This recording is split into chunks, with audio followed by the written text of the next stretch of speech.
So we are the danger when it comes to LLMs currently. Like, we use them in stupid ways. We put faith in them when we shouldn't. Welcome to the Science Dilemma. If we haven't met yet, my name is Allan, and today we're going to be talking again about AI. The last two episodes, we talked to Robert Marks, we talked to Jay Richards, and today we're talking to Professor George Montañez, also about AI. And this conversation is extremely clear on breakdowns of how AI really works. I promise you, you're going to want to listen to the whole episode because it's going to sharpen how you think. Let's dive in. Thank you so much for joining us, Professor George Montañez. How are you doing today? I'm good. It's good to talk with you. Yep. Before we dive in, I want the people to get to know you a little bit. Could you tell us a little bit about yourself? Yeah, so I am an associate professor of computer science at a small liberal arts college just outside of LA. We're about as far from downtown LA as you could get while still being in LA. So yeah, I teach computer science to a bunch of undergrads. I have a research lab, the Amistad Lab, where we do a lot of theoretical machine learning research, AI research. Okay. I've been doing this for now about, 13, 14 years, right? So I'm starting to kind of hit that point of my career where I feel like I want to do less of publishing things in 8-page increments and maybe more communication to a wider audience. So in that vein, I've been doing podcasts like this, been giving talks, and I also started a YouTube channel recently. So hopefully you can link to it. Yeah, we'll get the link. Could you tell them the name of it? Yeah, so it's Theos Theory. That's Theos. It's really pronounced Theos, but Theos Theory kind of sounds like chaos theory. So that's what it is. And it's a science and apologetics YouTube channel where I do basically the same thing, where I try to take apologetics topics, scientific topics, and break them down for the listener, introduce you to things. So I have one, for example, on C.S. Lewis's argument from reason, which is not the easiest argument to understand, but I try to do it in the way that I would break it down to my undergraduate students. And so hopefully the listener is blessed by that. Yeah. One of the cool things about the Science Dilemma is that we do have a community. We want to provide more resources for families and individuals to be able to dive deeper. And so we created the Science Dilemma podcast community.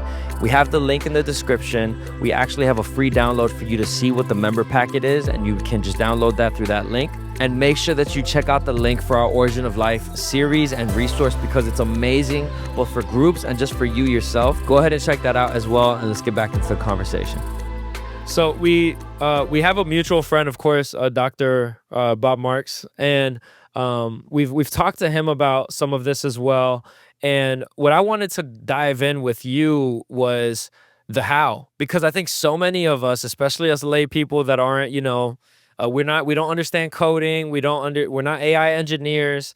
We have zero idea how these language models work. So when people throw around these scary scenarios, we're just thinking, like somewhere in the ether, AI is becoming this, self-conscious mind that is, creating a shadow self, and it's going after us, and who knows what it's doing. And that most of that comes out of ignorance. We have no idea how it works. So could you explain some of the how? Yeah, so let me try to give you an analogy that I think might help the listener, the viewer, to understand this, right? So imagine that we had like a Dungeons and Dragon die. If you're a nerd, you know what these are. These are many-sided die. And on each side, imagine that instead of a character, you had a word, right? So like fish, hello, mom, whatever, just a bunch of words. And that this die was huge. So you have a bunch of words. Now, if I have a die, I could weight that die. So that way some word comes up more likely than another word, right? And so if I start rolling this die, I'm just going to come up with random words, right? It's, fish, podcast, whatever. But now imagine that instead of one die, I had a set of these dies. And so I have just a long collection of them, and they're weighted differently. And now you give me a prompt. You say, hey, write a story about fish. I'm going to grab the die that is weighted more towards fish type things, right? And now I start rolling that die. It's going to come up with words that are more related to fish, okay?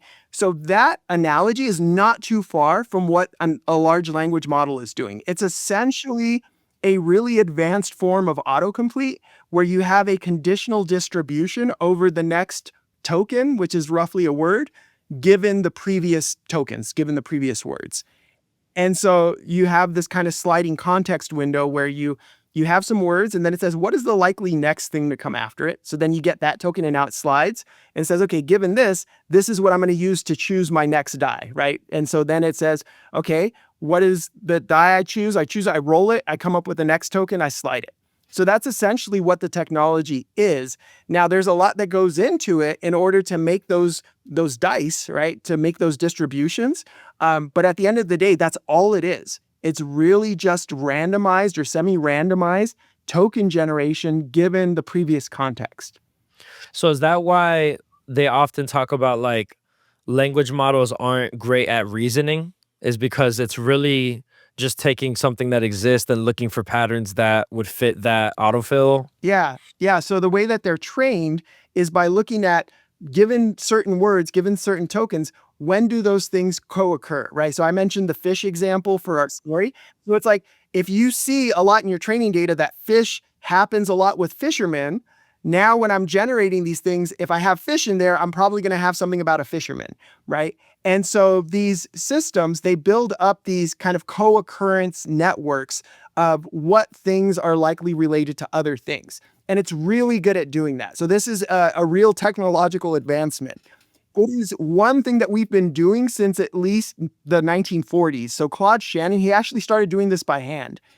So if you read his 1948 paper where he basically introduced information theory, he gave an experiment where he said, oh, I will take a word, and then given that word, I'll predict what the likely next word is, right? And so he used people to do this, he used books, etc. But you come up with something that's a paragraph that almost sounds like readable text in little short pieces. Like there's a part in there where it says frontal attack on an English writer. And I'm like, that actually sounds like it could be from a news headline, right?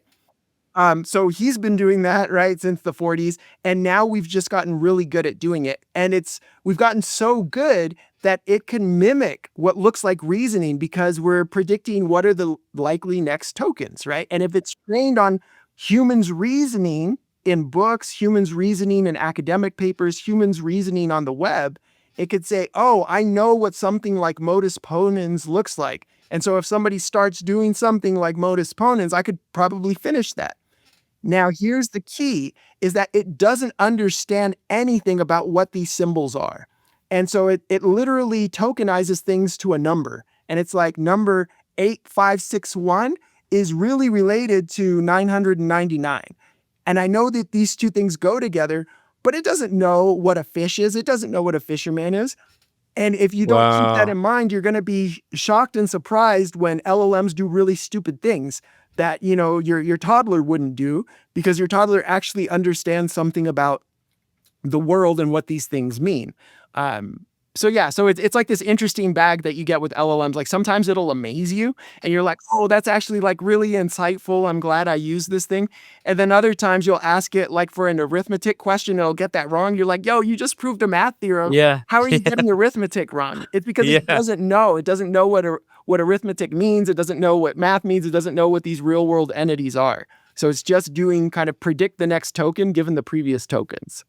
That's so would you then say that that's kind of where the dangers do lie is our relationship with it is people are using this thing that doesn't actually understand the implications of, let's say, morality or ethics, and it's just going based off of patterns. And so people are giving it a lot of weight when they make decisions, but it itself doesn't hold that same weight. Yeah. So 100%. So we are the Okay. danger when it comes to LLMs currently. Like we use them in Mm, stupid ways. We put faith in them when we shouldn't, right? So mm. I have, we mentioned my podcast earlier. There's a video Yeah. where I talk about what I call AI idolatry, which is where we place our faith in systems that aren't supposed to uphold it, right? They're not capable Ooh, of that's supporting good. it. And I think that that is a danger that we're facing right now with these systems because of the ignorance we have about their inner workings or what they're really doing. We Yeah. see this stream of tokens and we think like, oh, this thing is thinking, this thing understands. when really it's not a thinking It's being. searching. It's searching, it's generating semi-randomized tokens. And so if you put weight on that, you're going to make a fool of yourself pretty quickly, I think. So there was Wow. a headline I saw about a lawyer who's now being taken to task because he was using an LLM for like legal stuff. And they're just like, yo, it was making stuff up. It was literally just generating random things. And so now No. he's facing, I think, discipline within his field for that. So yeah, don't do that. Yeah, what would you say is the healthiest way to then approach? I guess because that's when we talk about AI, most people are just talking about LLMs. Um, and so I guess it's a two-part question. One is what is the best way to approach using an LLM? Like, what would you say is the healthiest way of approaching it, especially as somebody in academia? And then the other part of the question is interacting with like other AIs other than just LLM. So maybe answer the first one and then we could dive Okay. into the second. Yeah. So remind me of the second one because I'll probably forget. Yeah, I will. I will. So I would say I have some guidelines for myself, for my kids, for Okay. my students. For my students, I tell them do not use anything generated from an LLM inside of any academic papers we write. The Mm, reason being is that the LLM could pick up on things from other people's papers, and then we can unintentionally plagiarize plagiarize. what they're doing and not know about it, right? That's good. The Yeah. second thing is that anything that an LLM outputs, you have to verify. So I call this the Berean Principle, right? The Bereans were more noble than those in Thessaloniki because although they received with eager readiness what Paul had to say, daily they verified, they checked the scriptures to see if it was correct, right? To see if it was in line with what had already been revealed. In the same way, you get something from an LLM, that's great. Hopefully it helps you out. Now check it, like double check it. And if you don't have the capability to double check it, don't use it for anything super important until you have someone there with you to help you and say like, is this actually valid? Right? So there's low stakes things, there's high stakes things. Low stakes, you're trying to, vibe code a website. Fine. Like, does it look like it's working? Are you not doing anything financial? Like you'll probably be okay. Yeah. High stakes, is this trying to make a medical diagnosis? Like, don't use GPT as your doctor and then Yeah. just go with what it says. There was a dude who poisoned himself trying to follow GPT medical advice. No way. Yeah. So like, don't do that. Right. So the Berean principle, right? So it's okay to use them in the sense of you're aware of what it's doing, right? It's basically trying to search through, you can think of it as like a big database of human knowledge, right? It's trying to For search sure. through human knowledge and pull out bits that are relevant to your query, right? To your Gotcha. prompt, things that are related to it. And you might get some really good things there. And so get it, look at it, try to validate it any way you can. But if you're going to use it for something high stakes, like please have a human being who knows what they're doing, look at the output first. Okay. So it's almost like use it as something very supplemental or supportive, but not something that you fully lean on. Oh yeah, for sure. Yeah. You should still Yeah, have that's the interesting. wherewithal to be able to do some things and to be able to check them at very least. Do you ever see a place where we're not having to check it? Or do you think that that's, I don't want to put you on the spot for a Yes. prediction, but So so there's this trade-off, right? And this actually goes into research I'm doing right now. So I'm an Okay. active research scientist. And this past summer, my students and I, we started working on this idea of how much information a large language model could output given its input, right? We want to understand this dynamic. And one of the things that we discovered early on is that there's a trade-off between the novelty of the outputs and the correctness of the outputs or the quality, right? And we have a theorem, right? We have a theorem that shows what this trade-off is. And the fundamental idea here is that to the extent that you get novelty or surprise in your outputs, you're actually moving away from any pre-specified correctness target that you might have in mind. And so if we want LLMs to have, variety in their outputs and to surprise us and be creative, we are going to be surprised at the foolish things that they also come up with, right? So these things are fundamentally at odds. To the extent that we have non-zero probability on a token that begins with the wrong answer. So for example, you ask me a question, does 2 + 2 = 4?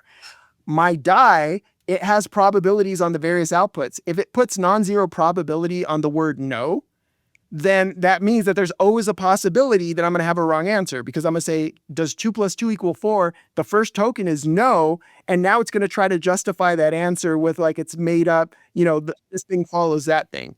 And so you say, one day will we not need to check it? I don't see us moving away from that as long as we're doing semi-randomized token Yeah. generation. Okay. That makes sense. Because even a friend of mine, we both asked it similar questions, different prompts, but it gave us completely different answers. And now that makes sense why, is because it's really just rolling a die and then It's rolling a heavily weighted die, and these die are wow. very kind of fine-tuned for the specific prompt. So the No way. technical term, for those of you who know technical term, it's a conditional distribution. So it's conditioned on Okay. your prompt. But the idea is it's a weighted die that is like custom fit for your particular prompt. Yeah. And no, and I mean, I'm sure most people have had the situation where they've had to tell GPT like, hey, that's not correct. And then it says, oh, good catch. And Nice. then And I've done that, right? Like I've been yeah. vibe coding things and I'm just like, hey, like I appreciate what you're doing, but check this out. Like this doesn't work. Like you gave me something that Yeah. doesn't work. Can you try to debug it? And then it's like, oh yeah, like great catch. You're so smart for catching this bug. And I'm like, all right, like just give me the right answer, please. All right, real quick, I'm going to share two things. One, our podcast community. We provide resources for you every week with every episode. Go ahead and download the free member packet in the description. And then the second thing, make sure you check out our Origin of Life series if you haven't. Families, churches, homeschools, everybody that we made this for, they're enjoying it because it's not only teaching us how science points to a creator, but it's also engaging, and we made it that way for a reason, because the next generation needs to be engaged. So go ahead and check that out as well. We're going to put the links in the description. So let's jump back into the conversation. So last question for you, it's the one that I intended to ask earlier, was so in using AI, what other things other than language models, and maybe is vibe coding technically a language Yeah, model so you're using a language model to come up with code. to code? Yeah. Okay. Is there anything else that you've seen people using or that you see coming Yep. that you'd, yeah? Yeah. So What would that So be? let's start with the easy low-hanging fruit is image models, right? So you've probably used AI to generate images. That's a completely different technology. So those are diffusion models. So they're still neural networks, right? There's a lot of commonality. But the idea with a diffusion model is, so this is actually a really clever idea. I want to break it down for you. Yeah. Yeah. So you start with an image, right? Like an actual image of something. And now you apply a blur to it. So it gets a little bit blurry, right?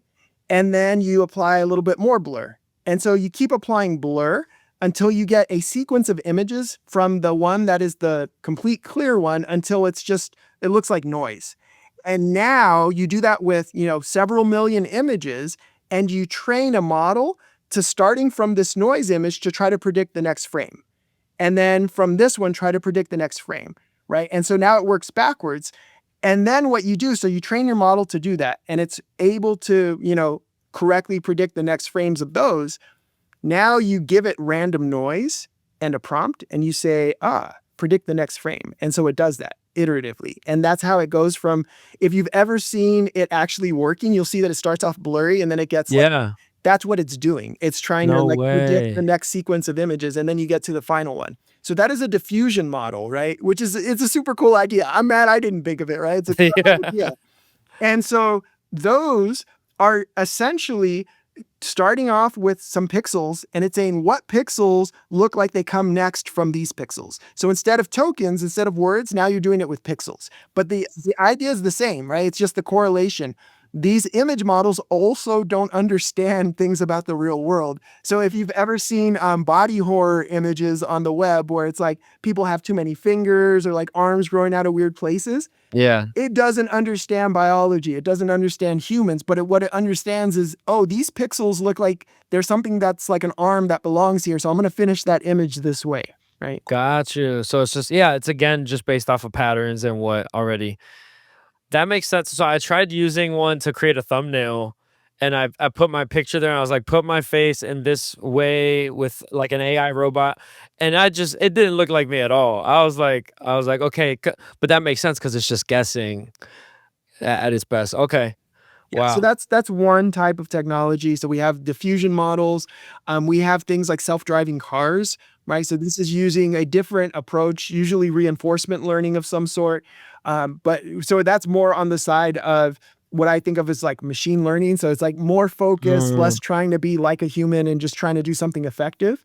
But yeah, like with all the application of reinforcement learning and language models, like we're going to have a bunch of kind of these hybrid systems. And so there's no end to the ways that we can kind of put these things together. And so that's good news though. So here's why that's good news is that if we have a bunch of systems that can do kind of one thing, the number of ways to pick and choose is going to be exponential in the number of systems that we have. So if we have 4 systems that like 4 individual components, we can make up to 16 different systems by picking and choosing different combinations of them.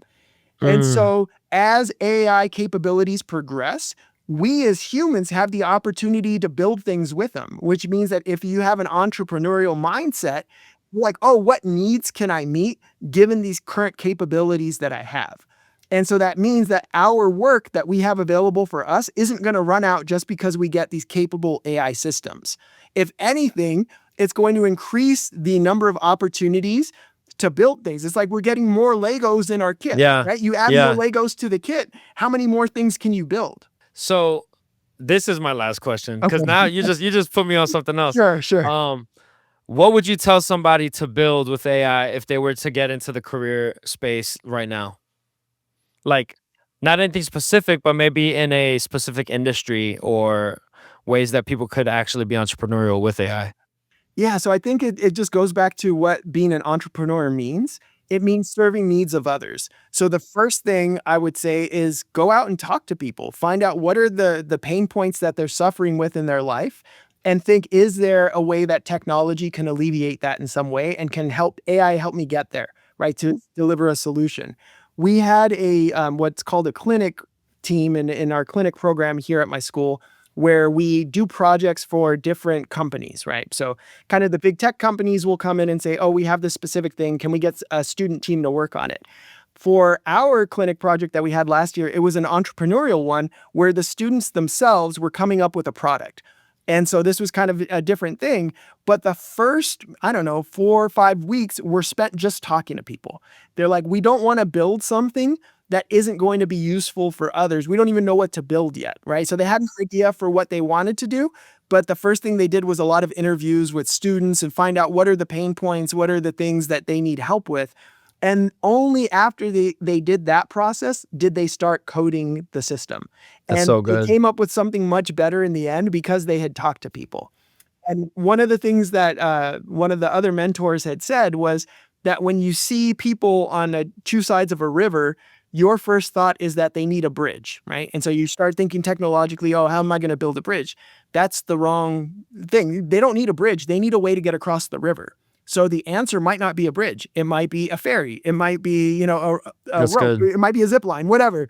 But you wouldn't know that unless you talk to the people and find out what their actual needs are. So tying it back to AI, what should I start building? I don't know. Talk to the people around you. Like, how are they suffering? How are their needs currently not being met?